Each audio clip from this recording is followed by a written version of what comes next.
been over 2 weeks since Israeli forces attacked Hinda Job's family, killing her aunt, uncle, and cousins, leaving her trapped alone in her vehicle. We heard her pleas to the Red Crescent Society. 2 medics were sent, all to be blown up allegedly by Israeli forces.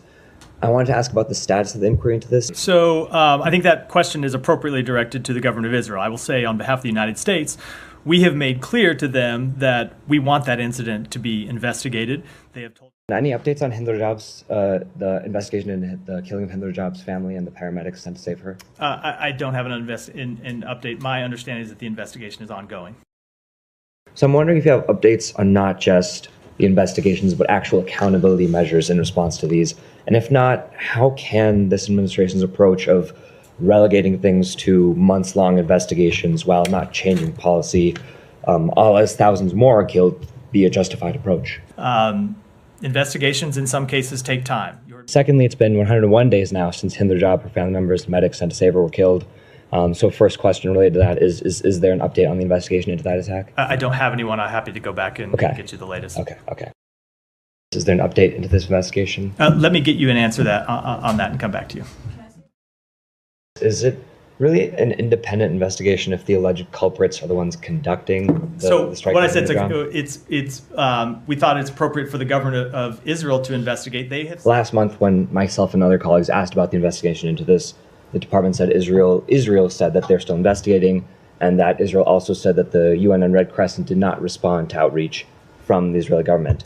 I reached out to the Red Crescent, and they said that no, the Israeli government did not reach out. So has the Biden-Harris administration followed up on this alleged lie about the Israeli government, or sought to confirm any of Israel's claims on the half-year-old killing now of this girl and her family? So we are in touch with our partners in Israel around the clock on a variety of issues. I don't have any specifics to read out as it relates to this conversation. I'm happy to. It's now 197 days since Hinda Job was killed, her family members were killed, the medics sent to save her were killed.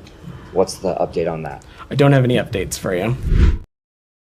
This is one of the reasons why Ambassador Freeman calls this the least reputable Department of State in the post-World War II era. What are your thoughts?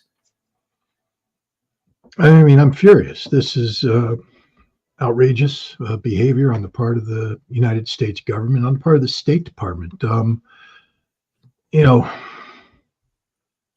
These are trained liars. I always worked with press representatives, press spokespersons, and they said, we may not be able to tell you the truth because, classification or sensitivity, et cetera, but we won't lie. Here we have a case where they're just lying, straight out lying. This administration will not hold Israel to account, cannot hold, is incapable of holding Israel to account, especially in the public information space. After a while, Hind just becomes a name. We forget who she was. We forget how she died. And that's the goal here. The goal is to stretch this out so that our memories get dull, that the pain goes away.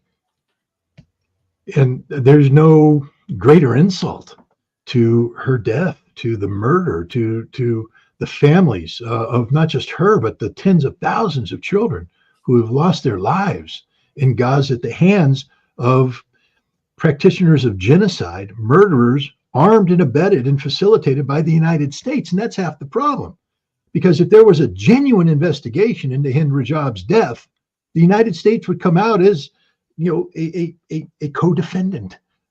We have allowed this to happen. We have facilitated this happening. We have done nothing to stop it.